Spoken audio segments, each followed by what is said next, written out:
नमस्कार, मैं प्राध्यापक डॉक्टर सचिन चोले, हिंदी विभाग संजीवनी महाविद्यालय चापोली। मैं सभी प्रथम वर्ष के छात्रों का इस नए साल में महाविद्यालय की तरफ से और मेरी तरफ से हार्दिक स्वागत करता हूं और मेरे ऑनलाइन लेक्चर में आप लोगों का हार्दिक स्वागत है। आज हम जो हमारा साहित्य भारती द्वितीय भाषा का पेपर है हिंदी का, उसका सिलेबस आज हम देखेंगे। यह पेपर बीए, बीएससी और बीकॉम सभी विद्यार्थियों के लिए द्वितीय भाषा के नाम पेपर है। तो इसका सिलेबस और इस पेपर का आपके सिलेबस में रखने का उद्देश्य क्या है, इसको आज हम देखेंगे। वैसे हिंदी के प्रथम वर्ष के लिए 3 पेपर है। जो बीए के विद्यार्थी है जिनका ऑप्शनल हिंदी है उनके लिए कथा साहित्य, और दूसरा पेपर है नाटक तथा एकांकी, और जो बीए, बीएससी, बीकॉम तीनों के लिए कॉमन पेपर है साहित्य भारती द्वितीय भाषा, जिसे हम एसएल का पेपर बोलते हैं। तो हर सिलेबस रखने से पहले उनके उस सिलेबस रखने से पहले कोई ना कोई उद्देश्य उसके पीछे होते हैं। तो यह जो हमारा साहित्य भारती है जो पेपर है, उस पेपर का उद्देश्य क्या है, इसका हम पहले अध्ययन करते हैं। हिंदी का विषय है, इसलिए हिंदी यह हमारी राष्ट्रभाषा है, तो इसलिए हिंदी में रुचि पैदा करना, विद्यार्थियों को हिंदी का पूरेपूर ज्ञान देना, यह तो प्रथम उद्देश्य हो सकता है। तो उसी तरह से द्वितीय भाषा के रूप में छात्रों को हिंदी भाषा और साहित्य का सामान्य परिचय देना।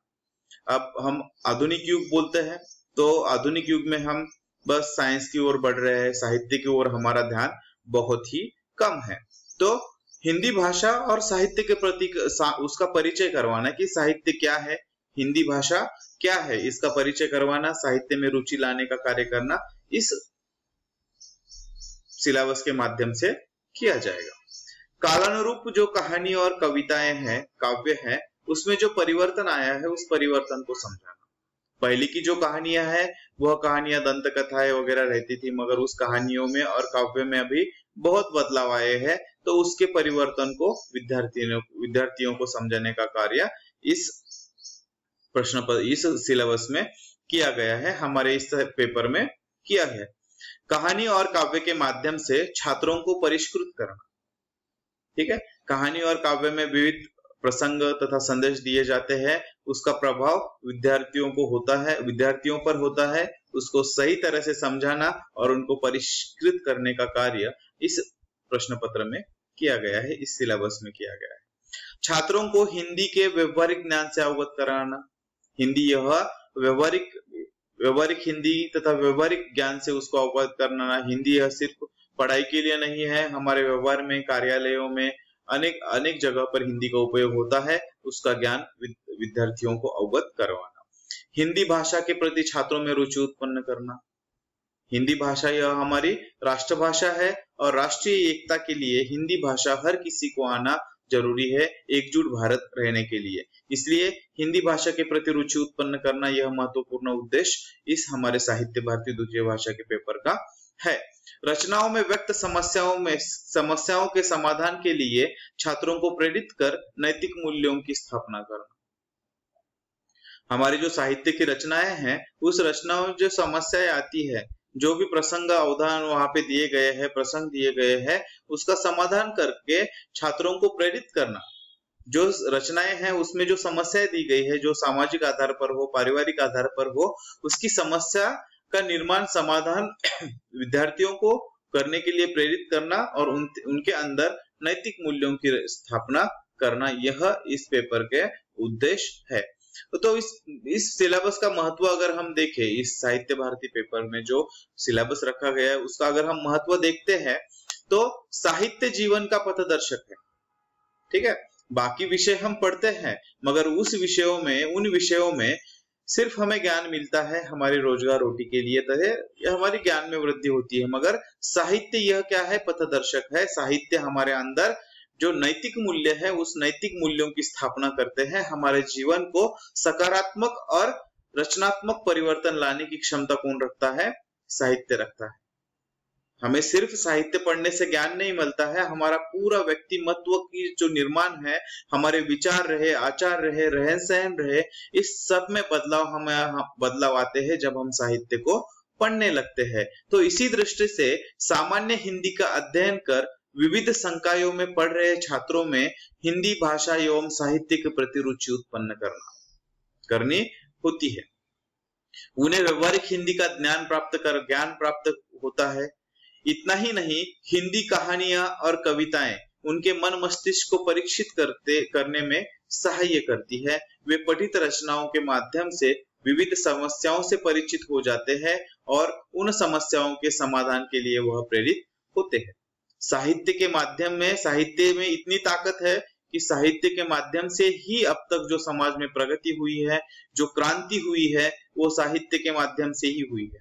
उदाहरण के तौर पर जो स्त्रियों पर अन्य अत्याचार होते थे, स्त्री को निम्न स्थान का था।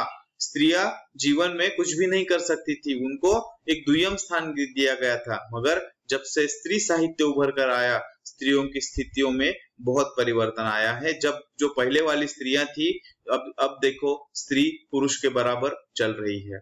इतनी ताकत साहित्य में होती है, और वह साहित्य अगर विद्यार्थी पढ़ेंगे तो समाज में बदलाव आएंगे, वह उनकी नैतिक मूल्यों की स्थापना होगी, और वह जो समस्याएं आती है उसके समाधान के लिए वो हमेशा प्रयासरत रहेंगे। तो यह हमारे पेपर के उद्देश्य है। तो इस पेपर का जो प्रश्न पत्र और इसका सिलेबस और प्रश्न पत्र का प्रारूप हम अब देखते हैं। बीए, बीकॉम, बीएससी प्रथम वर्ष द्वितीय भाषा हिंदी, ठीक है। सेमिस्टर फर्स्ट, प्रश्न पत्र फर्स्ट, पेपर का नाम है साहित्य भारती। कुल मिलाकर 75 अंक का हमारा पेपर रहेगा, ठीक है। उसमें पाठ्यक्रम रहेगा खंड क, जिसमें कहानी विभाग है, उसमें 6 कहानी दी गई है। एक टोकरी भर मिट्टी, माधवराव सप्रे, ठाकुर का कुआं, प्रेमचंद, ममता, जयशंकर प्रसाद, गुल की बन्नो, धर्मवीर भारती, 2.5 बीघा जमीन, मृदुला सिन्हा, सिक्का बदल गया, कृष्णा सोबती। बहुत ही सुंदर कहानियां हैं, ठीक है। इसमें से अलग अलग संदेश हमें दिए गए हैं। दूसरा खंड है खंड ख, काव्य विभाग। बहुत ही सुंदर कहानियां, कविताएं हैं। बांधो न नाव इस ठाव बंधु, निराला जी, प्रेम पर आधारित कहानी कविता है। सखी वे मुझसे कहकर जाते, मैथिली शरण गुप्त। वीरों का कैसा हो बसंत, सुभद्रा कुमारी चौहान। हरी घास पर क्षण भर, अज्ञेय। प्याला, हरिवंश राय बच्चन। गीत नया गाता हूं, अटल बिहारी वाजपेयी। यह 6 कविताएं हैं। उसके बाद खंड ग, प्रयोजन मूलक हिंदी है। इसमें हमें वृत्तांत लेखन, प्रारूप और उदाहरण इसमें दिए गए हैं। वृत्तांत लेखन देखना है, उसका प्रारूप और उदाहरण हमें देखने हैं।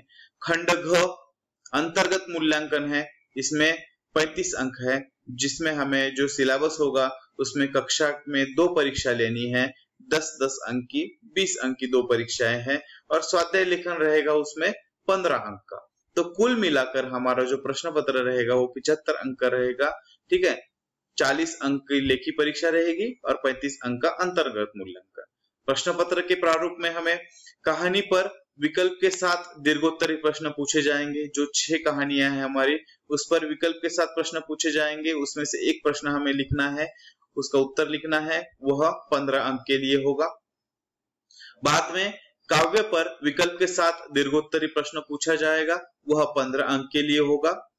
खंड ग, विकल्प के साथ प्रश्न पूछा जाएगा, जो प्रयोजन मूलक हिंदी का जो वृत्तांत लेखन है उस पर लिखा जाएगा, उसको 10 अंक है। तो 15, 15, 10, 40 अंक का हमारा पेपर रहेगा, और अंतर्गत मूल्यांकन के 35 मार्क होंगे। कुल मिलाकर 75 अंक का हमारा पेपर रहेगा। तो इस तरह से हमारा साहित्य भारती इस पेपर का सिलेबस रहेगा, और यही हमारा पाठ्यक्रम और प्रश्न पत्र का प्रारूप रहेगा। आशा करता हूं कि इस पेपर का जो उद्देश्य है वो आपको समझाने में अभी सफल रहा हूं, और यह सब पढ़ने के बाद आपके अंदर भी नैतिक मूल्यों की स्थापना होंगी, ऐसी आशा करता हूं। और इस सिलेबस को आप एक बार पढ़ लीजिए, और कल हम एक टोकरी भर मिट्टी माधवराव जी सप्रे की कहानी से शुरुआत करते हैं। आप सभी का बहुत बहुत धन्यवाद।